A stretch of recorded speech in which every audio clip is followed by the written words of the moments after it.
This is a island that at its widest level is 12 miles from shore to shore, and at its smallest level, the smallest location, it's 7 miles between one shore and the other. Is that correct? I don't have the exact dimensions, but to your point, sir, I think Guam is a small island. Very small island, about 24 miles, if I recall, long. So 24 miles long, about 7 miles wide at the least widest place on the island, and about 12 miles wide on the widest part of the island. And I don't know how many square miles that is. Do you happen to know?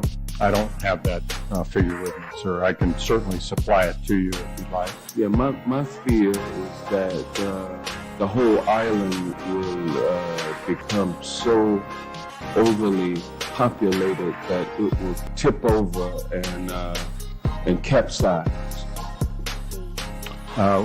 We don't anticipate that. The Guam population, I think, currently about 175,000, and again, with 8,000 Marines and their families, it's an addition of about 25,000 more into the population. The whole island will become so overly populated that it will tip over and capsize.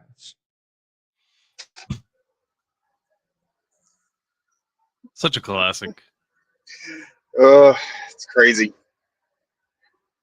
It's like you ever get like thing to think about.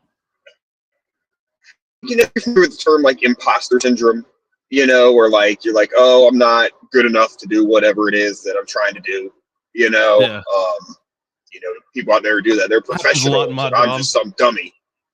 Yeah, dude. You know, but then like you see shit like that, and it's like, you know, I'm doing all right. You know. Yeah. You know, it's like whenever I hear about like you know, like devs who like developers who like left completely open like things where people can just get all of the, you know, like get a whole bank's information or get a whole company's information, or, you know, get all every user's information and stuff like this. I'm like, you know, I might not be that shit of a developer if you know, if I can be a little bit better than that, you know, it kind of makes you feel a little bit better. Yeah, they're getting paid, you know, like to do the job, and they suck at it. So, you know, we're long. But speaking of capsize, I mean, I guess this isn't quite capsizing, but it's definitely something turning over. Apparently, Nepal, they completely they banned like all, I don't know if it's all social media, but they like banned YouTube at least. And apparently the like, you know, young members of society just completely overthrew the government immediately. And they're now deciding the interim prime minister via Discord vote. Well, Get out. Guess there's not gonna be any ID checks on that one. Yeah. Can we vote for the Nepali prime minister? That would be awesome. I don't know. I think they may have like region locked their Discord or something. Yeah, but if Gen Z overthrew it, they might not hit have that VPN, dog. They probably don't know. They probably don't know. They probably, dude, you're right. They probably don't know how to do that, because like Gen Z doesn't know anything about like, oh, how do I use the security features on an application or whatever. Like they don't understand all that kind of stuff. Yeah, YouTube's the most useful one, though. You know, like that's how you learn to do stuff, is with YouTube. You know, I can understand, you know, shutting down, you know, Twitter or Facebook. Yeah, I think that's why though, because it was like okay, we can't watch any videos. They're like, there's nothing to help, like you know, like, what am I supposed to do? Like my car? I rely on YouTube heavily. Yeah. Dag's trade secret. He just YouTubes everything. 30 minutes before he gets to the job site. Mm-hmm. Yes. That it's fresh in his mind. He knows what he's supposed to do.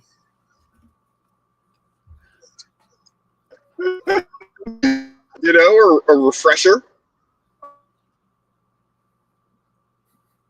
Like, you know, you watch some other people and the way they do it, and you might pick up a tip or two. So it was really funny. You know, I got that truck for Sean, and so for his birthday, his mom got him new headlights and taillights, and the taillights are currently on back order and hadn't come in yet. More power to him when it comes time to swap those things out. I took those. Remember when I was having issues with the taillights a year or so ago, and I had to take them off. Blowing that fuse. Yeah. Yeah, I kept blowing the fuse. I had to take them off and like pull all the wires and stuff. Like the wires were all tangled up and kinked up, and it was causing stuff to overheat and blowing the fuse. Anyway, I was like, more power to you when you got to change those taillights out, because getting those things out is not fucking pleasant. But anyway, he was doing the headlights, and he was like, "Can you help me with this?" I was like, "Dude, you're just swapping out headlights. Like, it's not that hard." And I was like, "You can figure it out. I'm gonna be mowing the yard. If you come to something that's like really, really fucked up, holler at me. But you know, you should be able to figure it out." So that's what he did. He's in there. I like took a break from mowing and went in there, and I heard talking. I was like, "What the hell is going on over there?" He's sitting there with like his phone propped up. He's got the hood open, and his phone is like sitting on the engine, propped up with a fucking YouTube video playing of how to change out the headlights on this truck. Like, I guess more power to you. I was like, you know how me and your Uncle Nate figured out how to do shit when we were like working on cars and stuff when we were your age? He was like, no, how? I was like, we just took shit apart and then put it back together and hope for the best. I'm like, hope you don't end up with too many, extra parts left over when you're done. Yeah. See, that's how my dad liked to do everything. But like to me, dude, I have to do that kind of thing of like, especially depending on what it is, like the more I mean, like, some stuff I'm like, okay, I can see where this connects to that. But dude, some of the stuff I'm like, I gotta YouTube this, man. I just don't know. And like I could take it apart, but a lot of like newer cars and shit. Yeah, dude, like a lot of new cars to swap the headlights, you got to drop the bumper and shit, man. It's a whole fucking thing. I ran into that depending on the vehicle, and then I'd buy that. And then a lot of like the aftermarket headlights, when you're trying to put them in, they're getting better these days, but like years ago, especially, they never just swapped over like wiring wise. You know what I mean? You had to get in there with a fucking multimeter, and you had to like tap some shit, and it was a whole to do. But I think they're getting a little more, with the Amazon and the the eBay and their guaranteed fit stuff. They've been getting it a little more honed in. Yeah, everything hooked up right. He was having issues with getting the fog lights and then getting them to swap, getting the turn signals to come on after he got them hooked up. Like, that doesn't make any sense, because you literally, like, the lights themselves didn't change. You just took the fixture off and put the new fixture on. I was like, I'm not understanding why and then we ended up going through the entire fuse diagram, which isn't really very well labeled on the truck itself. Had to go online and pull up like a schematic of the fuses and what all of them actually do, because like what the label says that it does on the inside of the little box wasn't necessarily right on everything. So anyway, after we got it figured out, like one of the fuses had gotten loose for some reason, and after we got everything checked out and put back in place, because I was like, well, it should be that one. So we pull it out and it's not burnt out, put it back in and just like push it a little harder, because like it popped out way too easy. Pushed it in just a little bit harder, and then everything worked like magic. Oh, wow. like too loose. Like, how did the fucking thing back out on its own? Yeah, it happens. It's amazing. Just just checking the fuses in a car. An electrical issue? It seems unrelated. Just check the fuses. Always check the fuses. I have a it's all connected. The little car I got for driving back and forth to work. I have the front driver's side wheel speed sensor is going out, and it's a front wheel drive, so that's a lot of fun. Whenever it starts acting up, the car thinks that I'm losing traction because the speed sensor isn't picking up, and then the traction control starts to kick in and makes it do all kinds of fucking stupid shit. So I have to turn the traction control off, and it's like I need to. Sean over the weekend, he was like, "Let's just go get the stuff and we'll just change out those wheel speed sensors." I was like, "That's a little more money. That's like to do both of them. It's probably gonna be a couple hundred bucks. Yeah, I think on my truck they were like $80 each to do the wheel speed sensors. So I don't know what they'll be for that little car, but I was like, it's in my car when they went out. It was like to buy the sensor was like wicked expensive, but really you don't even do that because the sensor is in the hub.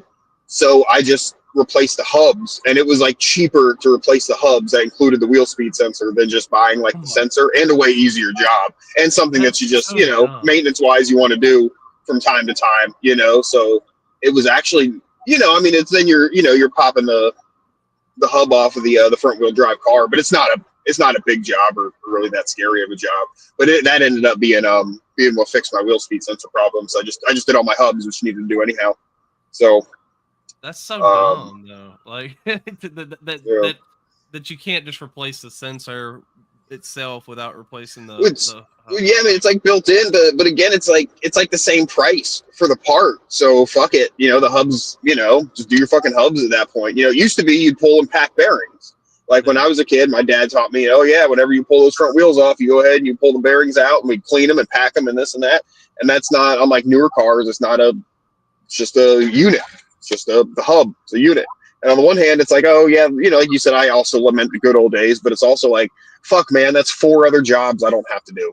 I don't have to fucking pack my bearings. I don't have to fucking swap out my sensors and this and that. Just swap the hub, which is just, fuck it, dude. I mean, I did it at 160,000, but you could do it, I mean, it would be a bad idea to do it way before that.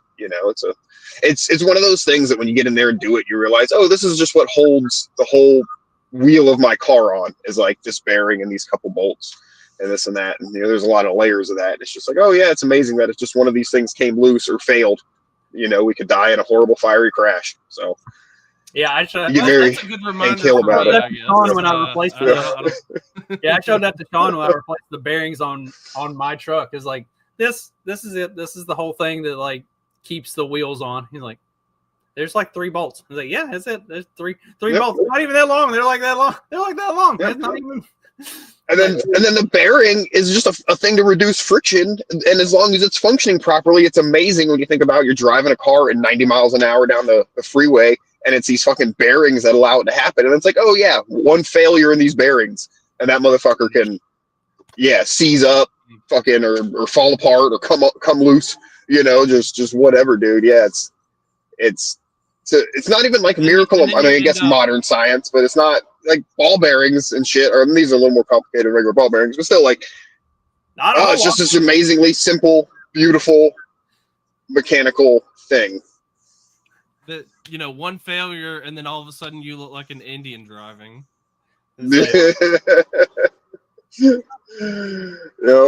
Or a carload of Haitians. Whether you believe in God or not, you're relying on Him every time you get behind the wheel. and some dude named Stu who changed your tires for you at the fucking Tire Kingdom last time you were there. That's your life is in his hands way more than you want to believe. If you think people had a like really, really good understanding of just how delicate that whole thing is, and the people that they trust to, like, that they pay $40 to do that, if people like really understood, they might start doing it themselves. Or would it be like, oh hell no, I definitely don't trust myself. Yes.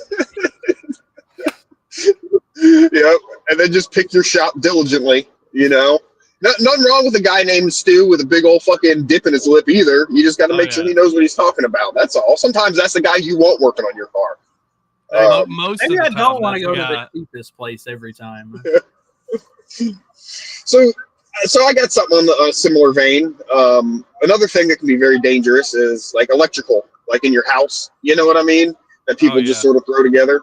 So I got volunteered yesterday to go help somebody do some electrical work on their business by my wife, and that's fine, you know.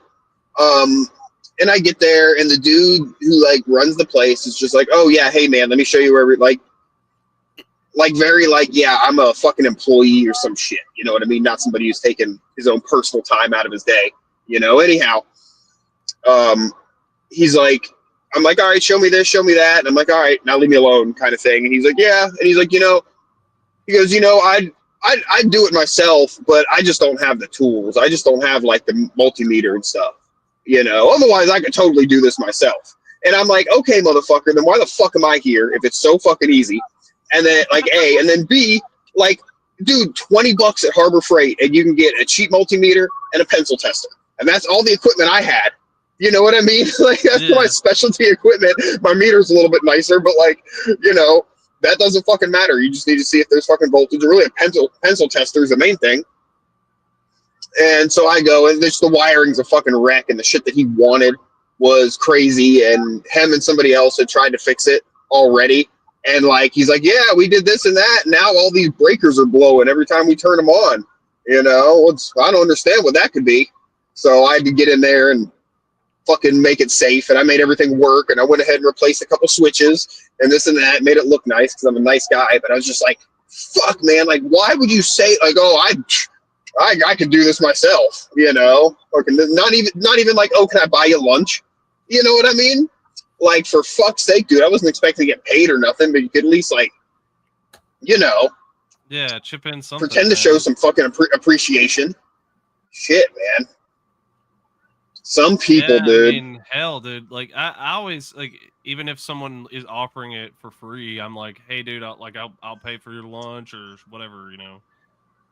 You know, as long yeah, if man, you do a job for me, man. Like, I like, especially if it's something that like I don't want to do and it's a hard job or something like that. Like, dude, I'll buy you a steak dinner at that point. Like, yeah, right. Because yeah, dude, at one point we'll just call an electrician, but an electrician would come in and charge him fucking $3,000. You know, I got lucky with my so there was when the inspector came out, they found a bunch of stuff on the house that I sold, and it was all stuff that isn't actually a problem, but inspectors aren't electricians, so they just like write everything up.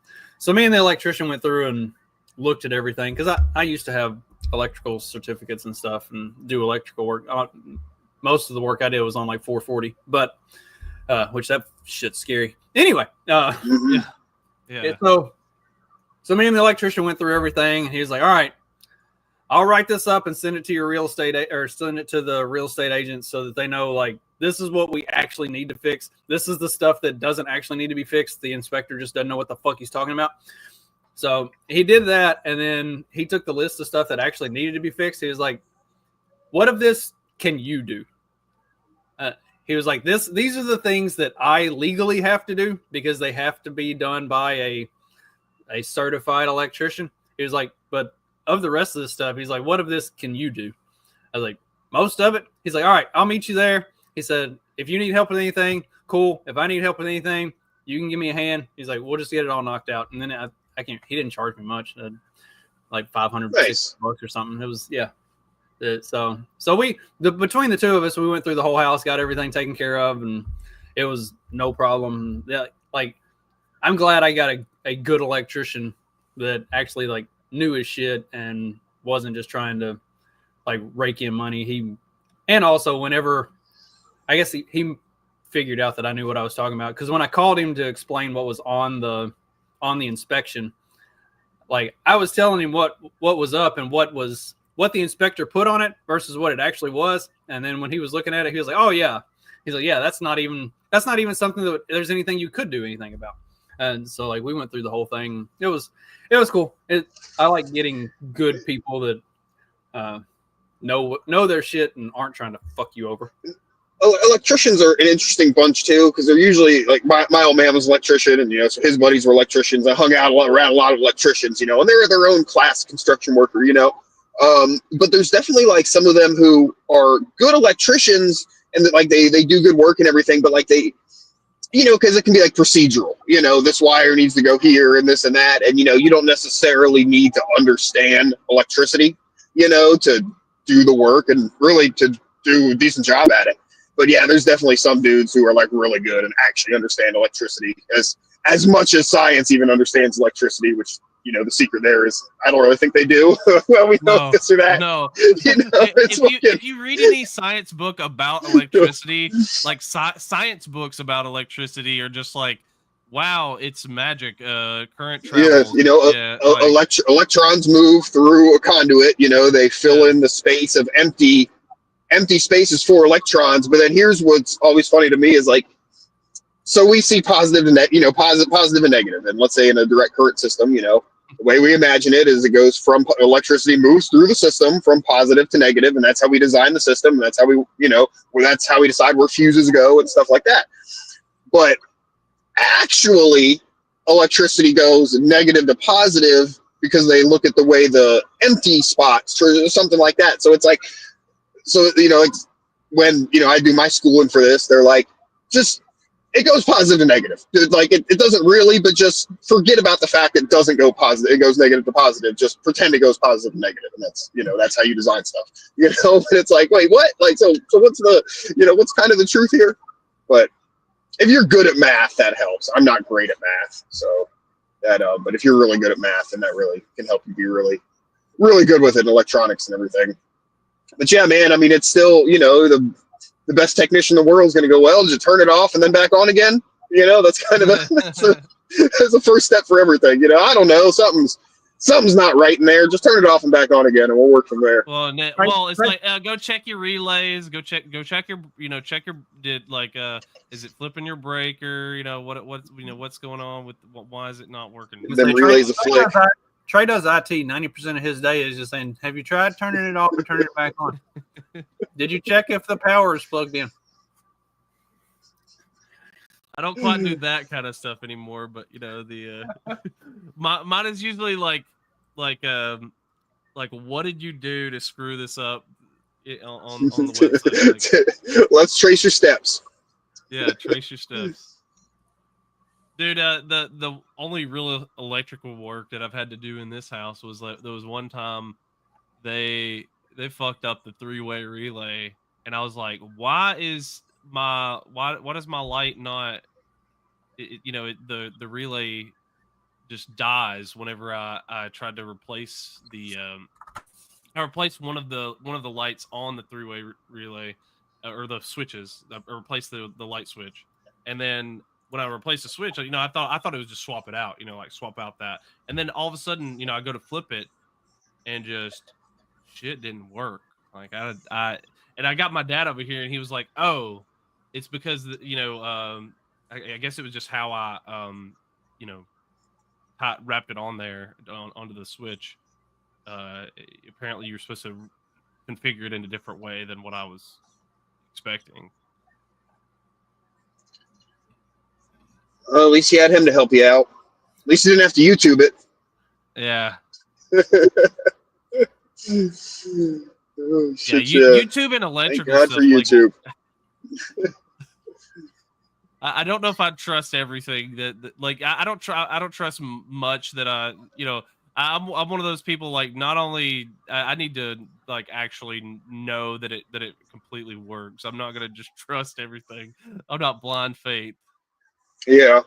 If I'm gonna wire up, okay, if we install a new shed and I'm gonna have to run a new sub panel in there, like, it's something I've done several times in my life, but like, I'm gonna probably put a video on and just watch it ahead of time to make sure it jives with what's in my memory. You know what I mean? Okay, yeah, that's right.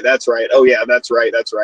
you know, and then I'll go in a little more confident, you know, something like that. But of course you got to choose your source too. Like there's probably like, you know, if it's just some dude who's got like a video of him fixing a lawnmower and a video of him wiring up a sub panel, I'm probably going to skip that. But if it's like, you know, I'm sure there's actually like really good, like electrical, like that's their whole thing is electrical advice. There are several. But yeah, there's several of them still for gotta, like vehicle stuff that they're like the parts dealer. It's like, yeah, right, like the A1A. yeah, And all right, yeah. this part. It's like, all right, well, I already got the part, so let's get past the like skip through the advertisement and get to the guy actually putting it in. Of course, they always have like the fanciest tools and the best shop. It's like, all right, we're gonna grab this the cleanest car. thing. I'm like, I got some like vice grips and like, yeah, I can kind of finagle a socket set isn't considered a fancy set of tools, Justin. Just so you know. I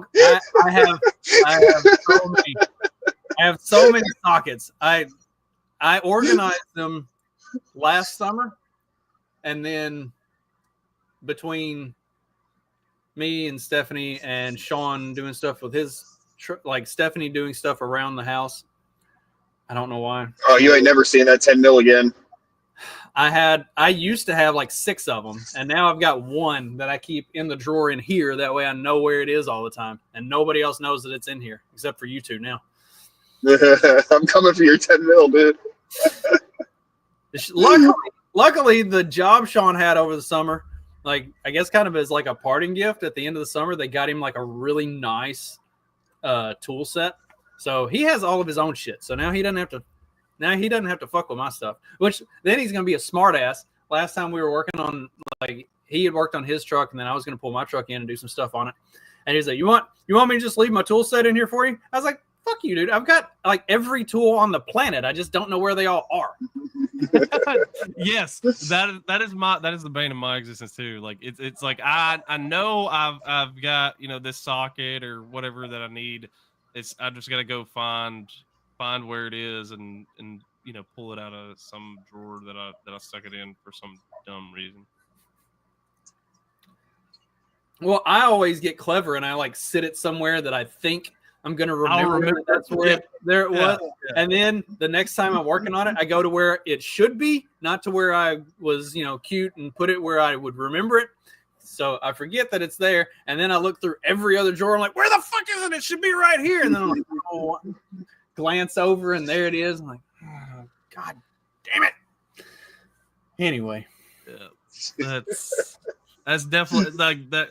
That's exactly what I do too. Like, because I'm like, oh, I use this. I've been using the screwdriver more in the house or whatever, so I'll put it in the drawer in the house, and then I forget that it's in the house, and I go out there to the garage. I'm like pulling through my toolbox. I'm like, what the hell?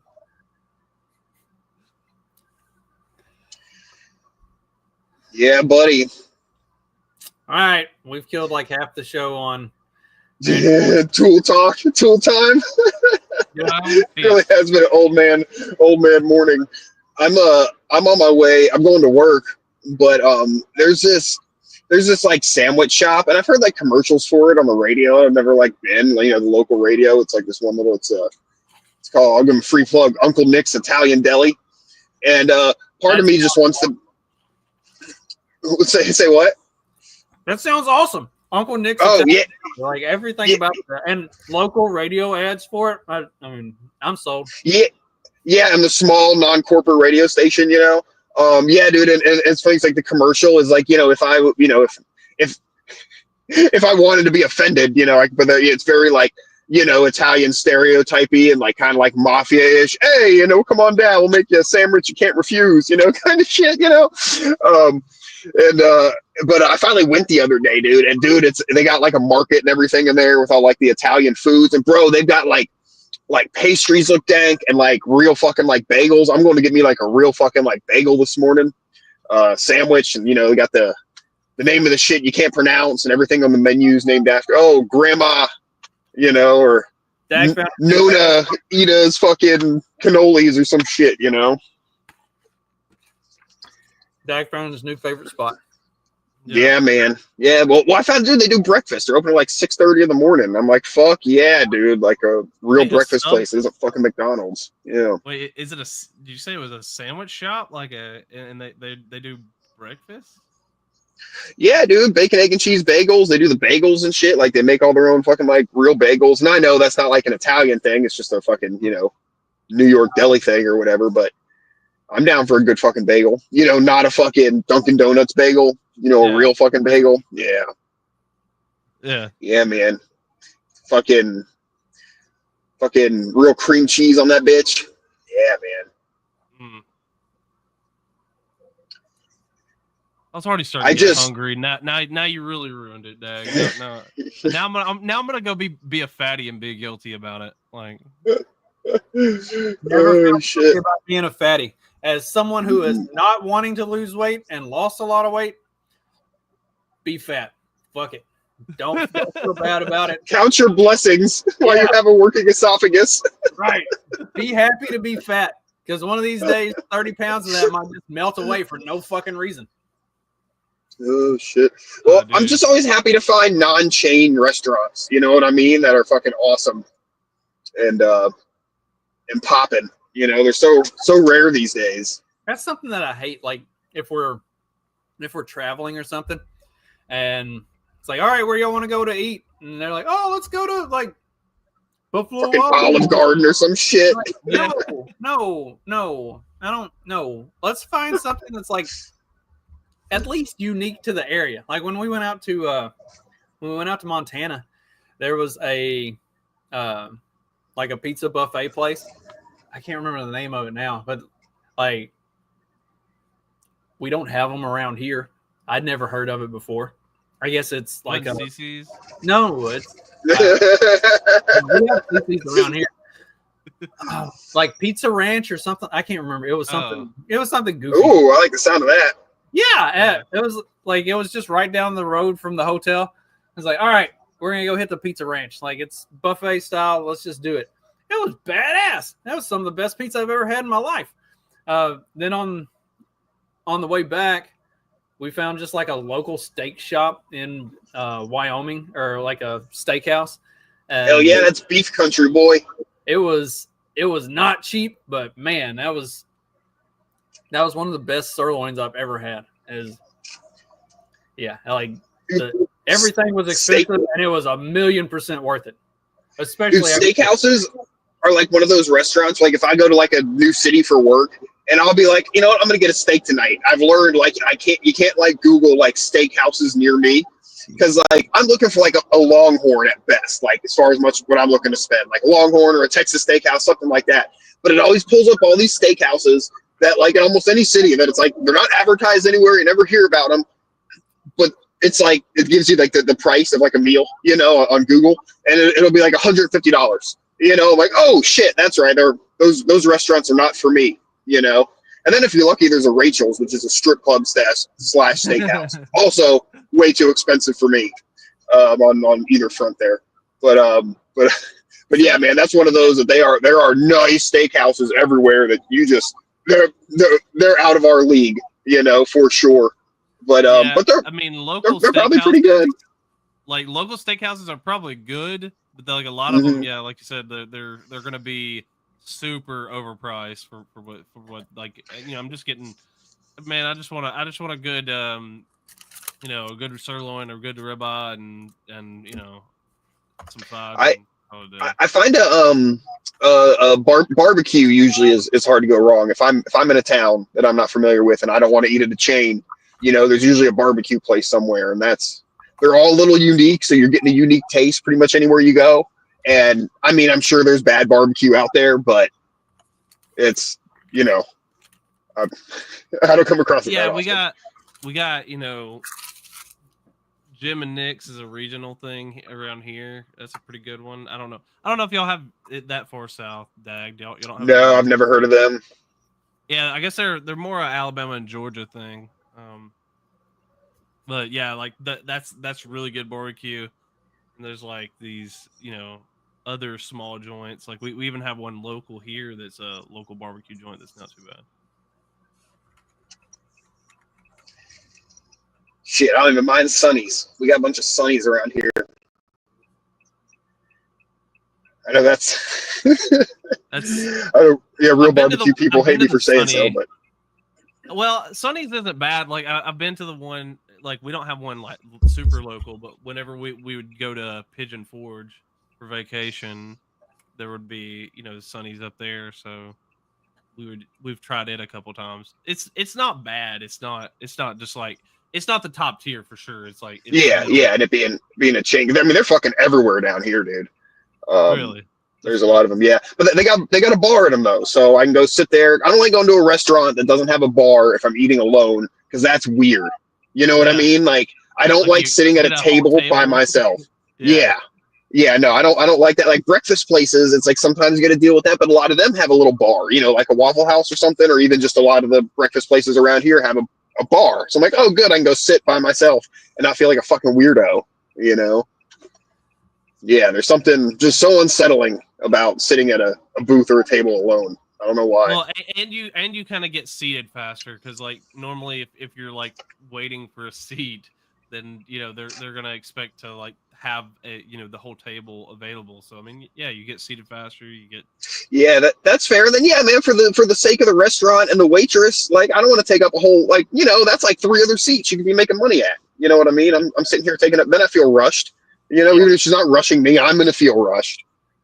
Anytime Stephanie and I go out to eat together, we always just go to the bar. They're like, would you like a table or a booth? It's like, can we just go sit at the bar? Like, it's just the two of us. Like, that's what we did. There was this local sports bar that we went to. The grandparents took the kids, and we were like, we want to go out somewhere different to eat tonight. And I was like, well, we haven't tried that new sports bar or whatever that they've got, and we went there and they were like, yeah, it's gonna be like a 30-minute wait for a table or something like that for just the two of us. And we were like, is the bar open? And they were like, yeah, you can just go sit up there. We're like, okay, screw that. Fuck yeah. I miss when they didn't cart or when they didn't ID you at the bar. Like when I was in college, before my brother was old enough, or had turned 21, like he and I would go to ball games and other stuff, and then we'd go out to eat afterwards, and the restaurants would always be busy after ball games, so we just go to the bar, and they never used to ask for IDs. It's just like, all right, you're sitting at the bar, like as long as you don't order a drink, they're not asking for your ID. They'll let you sit there and eat. It's like making well, it's this whole thing now where some 18-year-old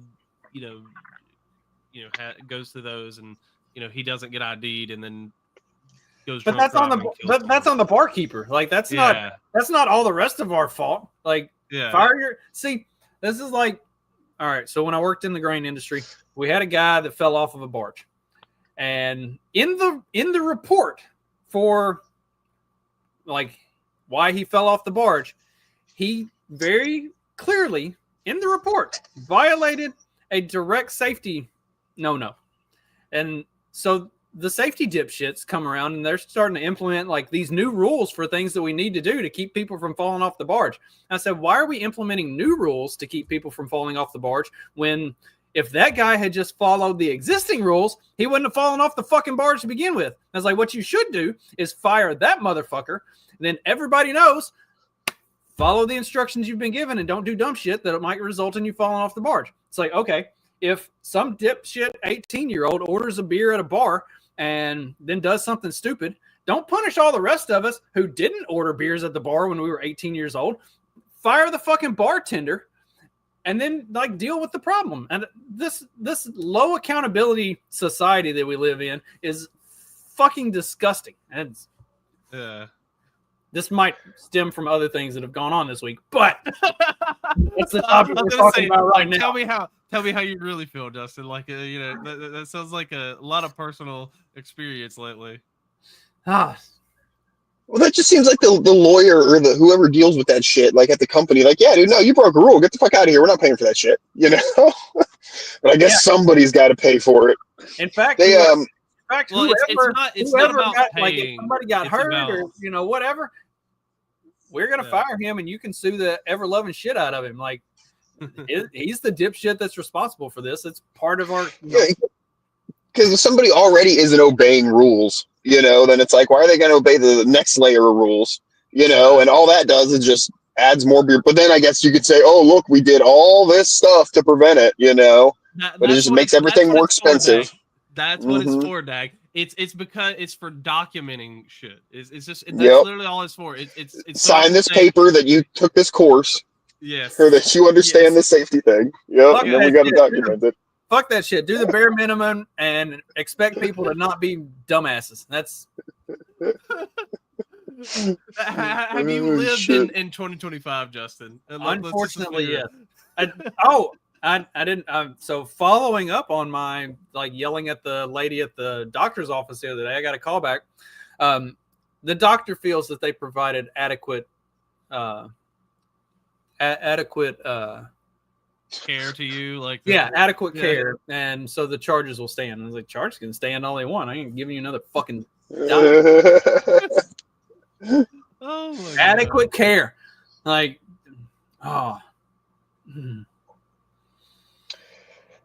It's very frustrating, man. Deep breaths. No Fed posting today. Tomorrow might be a different topic, but not today. Yeah, that's what the weekends are for. See, you just need to see. Fed Post Friday got interrupted. We now do it on Saturdays when the regulators don't work. Fed Post Friday, that's great. It's like doing unpermitted work on your house. You do it on the weekends because that's when code enforcement isn't out driving around and shit, And then just Monday comes and you just have a new roof, and nobody knows how it got there. Whenever I built the gazebo at our old house, that's what they're like. Did you talk to the county about that? And I was like, no, I fucking built it in an afternoon. What do you mean? I didn't talk to fucking anybody. I put the thing up. Remember the I can lift 900-pound gazebos thing? That was a thing for a little while. I built 900-pound gazebos. Yeah. Yeah. What was that dude? Was that you, Justin? No. I saw it and I was like, I don't know how much it weighs, but I built a gazebo.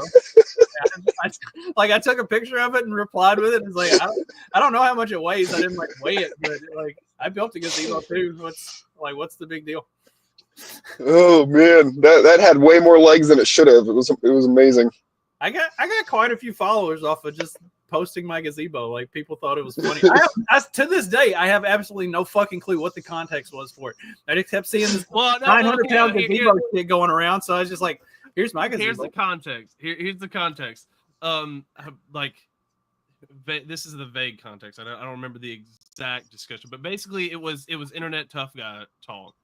That's what I thought. Yeah. Yeah, it's basically boiled down to they were in a spat, and then the guy was like, "Dude, fuck you! I build 900-pound gazebos on the daily.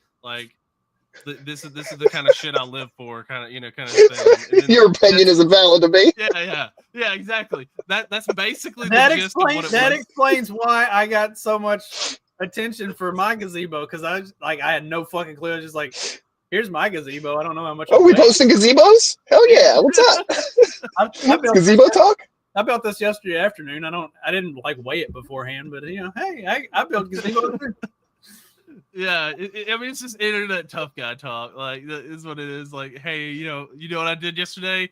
I fixed my tranny, It really is you got to get the before weight, like cooking, when you're saying a 1/4-pound cheeseburger, it's the before weight, because you can't get it on a scale afterwards. So you have to assume that it's going to have some moisture loss, in the process of building the gazebo. So if you're starting with 900 pounds, it was really only a 650-pound gazebo, dude. Come on, let's. But are you weighing the nails and screws and everything as well? Because if you're just weighing the lumber, then nails and screws are going to add some weight. So I don't know. I mean, I guess if you really need to know how much the gazebo weighs, you weigh your before materials, and then you weigh your after materials, and then you subtract, and then you get the actual weight of the gazebo. But that doesn't include your blood, sweat, and tears that went into building the gazebo. That's a separate factor, But that's got to be taken into account, really. I blew my whole afternoon on this fucking gazebo. I could have been watching sports or something. The funniest thing when I did that gazebo was Nadia came out there and wanted to help. And she, I mean, this is 5 years ago. She's small now at 14, 15 years old. She was really tiny then at like 9 or 10. And she came out there to help. And I handed her the drill. I was like, here you go. Just put these screws in. Like, I even got them started. It's like, all you got to do is just walk through and just pop them in. She didn't have enough weight and leverage to get the head to stay down in the screw to get, because it was regular Phillips head screws. She didn't have enough weight or leverage to get them to go down. So she's just like sitting there wallering out the head on all these screws. I'm like, stop. I'm like, thank you for the assistance, but please go away now. I did stick her up on the roof whenever I was doing the shingles, because that was something that she could actually like do. She, gave her a little hammer and just had her like tap on the nails. So that worked. And then I took a picture of it, and Stephanie's like, she's just up on the roof with nothing. And I was like, yeah, I mean, it's only like no 5-point safety harness. It's only like 10 feet off the ground. It's not like she's gonna hurt herself. Like, I can catch her. As long as it's on the weekend, so OSHA's not working, you're okay. See, this is what dads are for, because dads are like, yeah, no, you got that, you're good, dude. Like, but like whenever Sean's working whenever Sean's working on stuff like on his truck, or he did some, he had some stuff he had to mess with some wires over at the other house, and so I was like, all right, like whenever you get ready to go check it, like back of the hand. He's like, what? It's like before you actually touch the wires, like just tap it with the back of your hand. He was like, why? I said, because then if it pops you, you're not going to grab it. You'll feel it, and you know something's wrong. He's like, oh, like, yeah, a little bit of electrocution isn't bad. It tells you you're alive. Wakes you up. Yeah, as long as you're not getting the full voltage. I hate it. The maintenance man that I worked with that taught me that trick, we're working on like 220 and 440 stuff, and he's just like tapping it with the. I'm like, Jerry, that's gonna fucking kill you. They make tools for this. He's like, oh, it's fine. He's like, no, that's there's like upper limits on this shit. That's 5 years from now, when he becomes like when he becomes like he has early dementia or becomes schizophrenic, it's like, man, like, you're 70 years old with a bad heart anyway. Come on, dude. Fuck, I don't have to carry you out of here. Pry you off of a wire with a fucking broomstick. Oh shit. Yeah, man.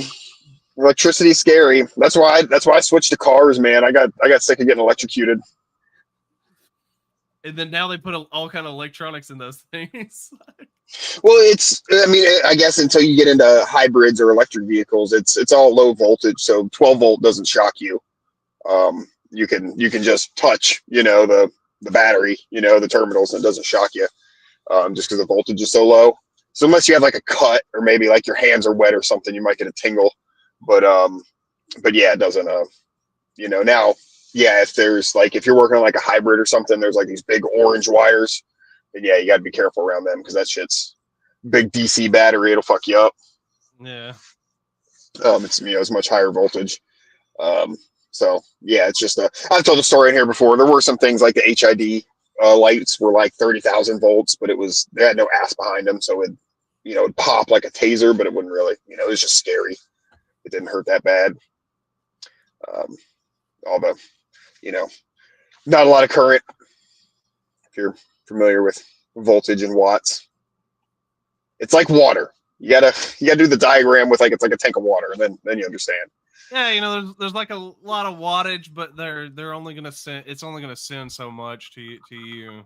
Like, right. So like voltage is like pressure. That's like the water pressure. So you can have a big pipe, right? And it can have a ton of water flowing through it, but if there's not a lot of pressure behind it and the pipe cracks, it's not going to squirt water out at a long distance, right? It's just going to leak out. So that's like something like low voltage. Now, if you have something that's high voltage, it's like a really high pressure in that line, and then the water will squirt out. So like that's like getting a big spark, to jump like an inch, that's like 10,000 volts. It needs, like an electric fence. Like let's say it's 10,000 volts and it'll make a spark that's like an inch long, but it's not going to kill you because there's not a lot of actual current behind it. That's a very small pipe that's under a lot of pressure.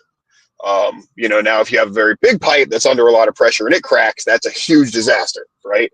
So it's kind of like that. It's like your current or your amperage is your total flow. That's your total amount of water. Your voltage is your pressure, and then wattage is simply voltage times amperage, and that's how you get your wattage. That's the total amount of electricity, basically, flowing through there. But yeah, if you think about it like water, like a water tank and a pipe and a battery, it's the tank and the pipe is the wire. It makes sense. That's how they teach you in school. If you're lucky, you get little cartoons to go along with it that help explain it all. I need drawings and cartoons to learn. Anyhow, that's just me. This explains why you watch The Simpsons so much. You're like, man, I don't want to be a fuck up like Homer. So Mr. Electrode, Mr. Electron makes his journey down Conduit Way, until he gets the switch B. Uh-oh, he's meeting Mr. Ohm. Mr. Ohm, resistance is causing him to heat up. That's bad, right?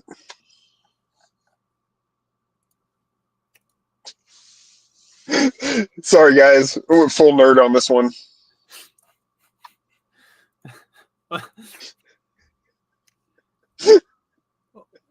Oh, we really are the worst. I'm trying to decide if we're ready to end the show or not, because it could be said you also went full something else, but oh, okay, here I got something we can end the show on that's actually funny.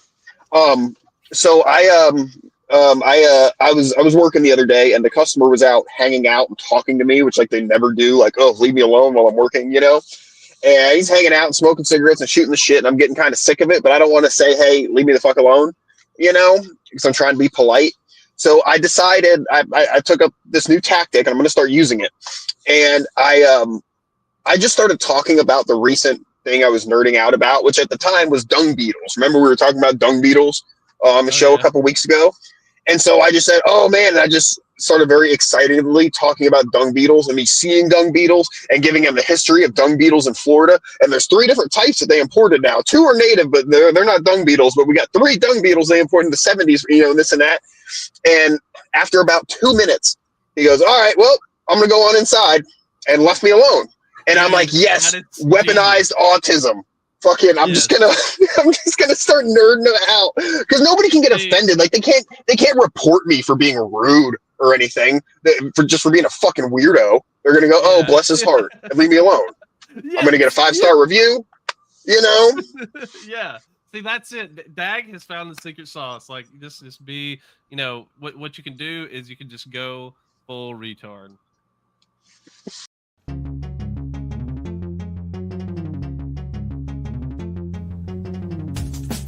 Because democracy basically means